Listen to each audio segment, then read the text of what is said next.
Un cordial saludo para todos. Mi nombre es John Elkin Castaño Carmona, soy aspirante a biotecnología agroambiental y el día de hoy vamos a hablar de biotecnología aplicada con mi compañero Guillermo Castro, que también es aspirante a especialista.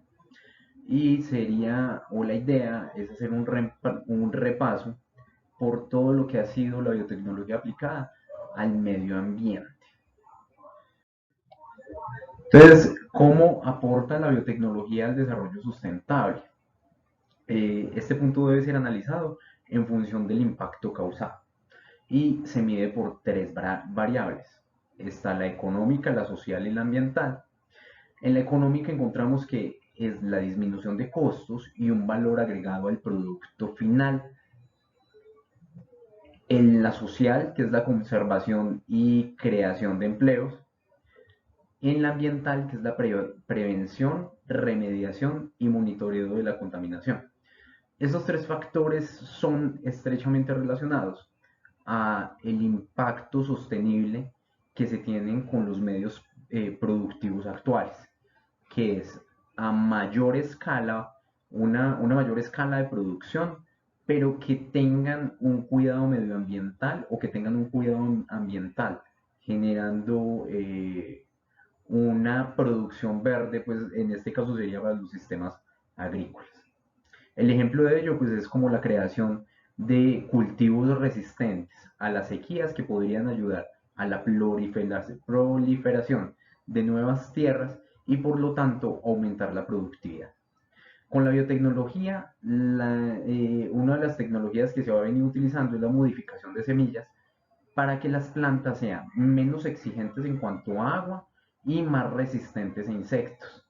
Entonces, se tendría que utilizar en este caso, pues, como medida inicial, menos cantidad de agua y también menos fertilizantes para evitar el manejo, pues, descontrolado de plaguicidas. En las otras de las preguntas es de qué manera se relaciona la biotecnología con las tecnologías limpias o reducción de residuos. Entonces, eso está directamente proporcional porque a diferencia de los controles mecánicos y de reducción de químicos, que es algo que el hombre puede hacer o en el que el hombre interviene, la biotecnología interviene de forma natural con los medios de producción o los medios donde se hacen las producciones. En este caso serían pues como las tierras o los lugares donde habitan microorganismos y plantaciones al mismo tiempo. O, bueno, entonces, una de las soluciones naturales para reemplazar los diferentes químicos contaminantes, en este caso, pues son hongos, bacterias o insecticidas que ayudan a los procesos sin generar una residualidad. En el ejemplo que está en pantalla, pues es donde el tetuán combate un gorgojo, que es el Silas formicus, que ataca a las plantaciones de papa dulce. Entonces, ¿qué se hizo en este caso? Lo que se realizó fue que se colocaron latas de ferormonas sobre los cultivos, en el cual esas ferormonas llamaban a los machos de tetuán, ellos se contaminaban o se untaban de ese hongo y morían, causando pues el corte o impidiendo la reproducción de este insecto con las hembras y se cortaba un ciclo biológico de este mismo insecto.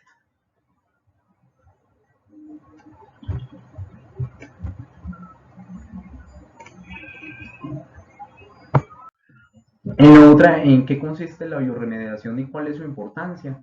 Esto es un proceso biotecnológico que utiliza microorganismos para eliminar contaminantes del medio ambiente o para revertirlos. La bioremediación se usa para revertir el daño, apela al uso de agentes biológicos y opera a menor costo y más rápidamente. En uno de los casos, pues, hay dos casos pues muy puntuales. Uno es la inoculación de suelos con microorganismos especializados y el otro es un agregado de nutrientes que estimula la acción de los microorganismos presentes en un sitio contaminado. Entonces, en estos dos casos, las bacterias u hongos degradadas de los desechos peligrosos es transformándolos a productos inofensivos o disminuyendo su impacto.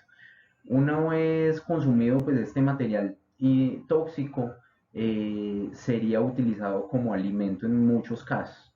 Los microorganismos que mueren o vuelven a su nivel poblacional normal en un medio ambiente. Entonces, es de reducir todo lo que se genera como contaminante o tóxico a cantidades que sean moderadas o mínimas o volviendo a la naturalidad de ese lugar que fue contaminado. La importancia o ayuda del medio ambiente en ecosistemas dañados por contaminantes, lo que ayuda a la descontaminación y por ende mejora la calidad de vida. Bueno, continuamos hablando de estos temas tan importantes. Acá, como lo decía el compañero John Elkin, pues la biotecnología nos está ayudando a mucho, y en esta pregunta que tenemos en pantalla podemos retomar un poco la primera pregunta, porque acá dice cómo se emplea la biotecnología en la recuperación de los recursos naturales. Esto es en resumen de todo lo que ha venido hablando el compañero, porque pues la biotecnología en la recuperación de recursos naturales actúa primero con la bioremediación, que es uno de los temas que hablamos en la anterior diapositiva, y también en las nuevas producciones colaborando con microorganismos. Entonces, ¿cómo se hace principalmente? Pues ella aporta con microorganismos, ejemplos, polímeros de origen microbiano, o con bacterias que resisten altas temperaturas para lograr sacar mayor provecho de los recursos naturales sin acabar con su entorno. Entonces tenemos dos maneras. Una es hacerlo de la bioremediación para recuperar los recursos naturales que ya tenemos contaminados. Entonces actuamos sobre la contaminación. Y la otra es trabajando para empezar a mejorar todo lo que son los cultivos tradicionales o las producciones animales tradicionales para producir alimentos con estas bacterias o con estos polímeros, para mejorar así todo lo que se trata de contaminación. O sea, reducimos la contaminación ambiental con los químicos que se utilizan normalmente y se crean nuevas especies, como lo decía el compañero, que sean más resistentes a los insectos o a tolerancias como las sequías. ¿Cómo media la biotecnología en el diagnóstico de la contaminación ambiental? Entonces, esto es otro punto muy importante en la biotecnología, porque es uno de los recursos que nos da para poder diagnosticar si está contaminado o no. Entonces, ¿cómo lo hace? Pues mediante el uso de indicadores biológicos que pueden ser biosensores o técnicas inmunológicas y genéticas. Entonces, tenemos varios ejemplos en este caso. Uno son los biosensores, voy a poner dos ejemplos, citar dos ejemplos, que son los biosensores que se utilizan en las producciones de leche, los cuales detectan la presencia de antibióticos en la leche y que van para consumo humano. ¿Por qué? Muchos productores quizás no son muy éticos y inyectan sus vacas con antibióticos. Ese antibiótico puede ir por sangre a vía leche, y esa leche termina consumiéndosela a nuestros hijos, hermanos, padres o familiares o amigos, y van con antibióticos. ¿Qué hace ese antibiótico en el cuerpo humano? Pues causar resistencia, y luego no vamos a tener cómo decir que una enfermedad tratarla con antibiótico porque ya tenemos resistencia a él. Entonces, ¿qué hacen los biosensores? Vienen en unas tirillas y ellos detectan los antibióticos mediante unos agentes biológicos. La otra es la detención de patógenos de alimentos a través de biosensores portátiles. Hay uno que está hecho con nanoflores, que podemos ver, esto más o menos vienen siendo los nanómetros, que vienen siendo para detectar bacterias o enfermedades que puede transmitir algún alimento. Principalmente en este caso se examina la Escherichia coli. Entonces uno mira el alimento, le mide el biosensor y le dice, bueno, este alimento está contaminado y por ende no se puede consumir. Entonces esto es una práctica muy interesante y se hace por medio de la biotecnología, y así es que media la biotecnología en este diagnóstico de contaminación ambiental. Luego, pues tenemos aquí como un análisis, digamos, a nivel personal y a nivel global de cómo se relacionan la biotecnología y la biodiversidad. Entonces empezamos a hablar de, haciendo un contexto general, que la población humana se calcula más o menos para el 2050 será de 9.3 mil millones de personas.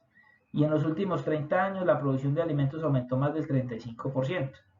Entonces, si la FAO estima que para los próximos 30 años, los siguientes, la producción de alimentos debe de aumentar más o menos en un 60%.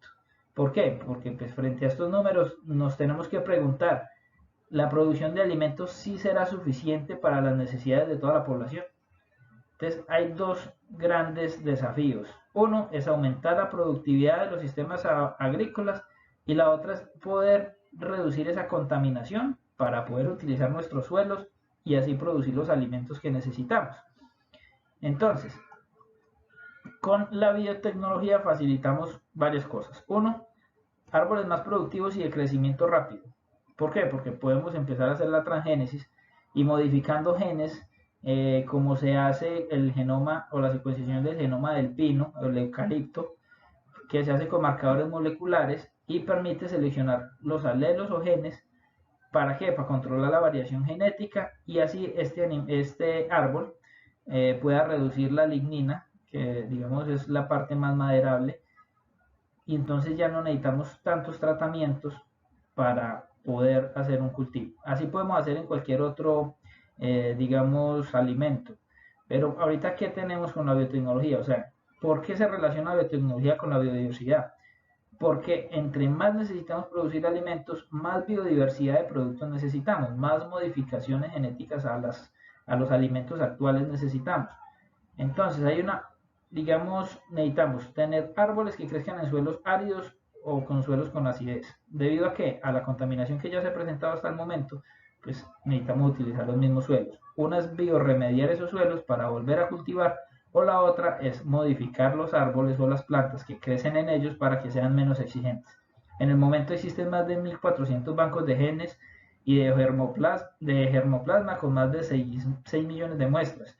Lo que hacen estas semillas es tener el banco, porque si nosotros no tuviéramos esos bancos de semillas en el mundo, pues para un futuro no vamos a poder cultivar alimentos.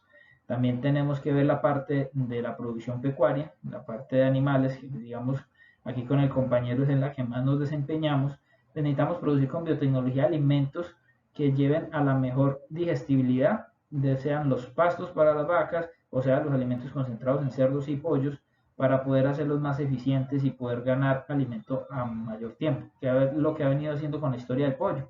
En 1950 los pollos crecían, digamos, a un ritmo muy lento, más o menos, el compañero no sé si se acuerda, se tardaban unos 50, 60 días 50-60 días. para llegar. Hoy en día estamos a los 28, 30 días. Alcanzando pesos ideales. Ya el peso de comercialización de pollo neto a buen peso, estamos hablando de 40-45 días.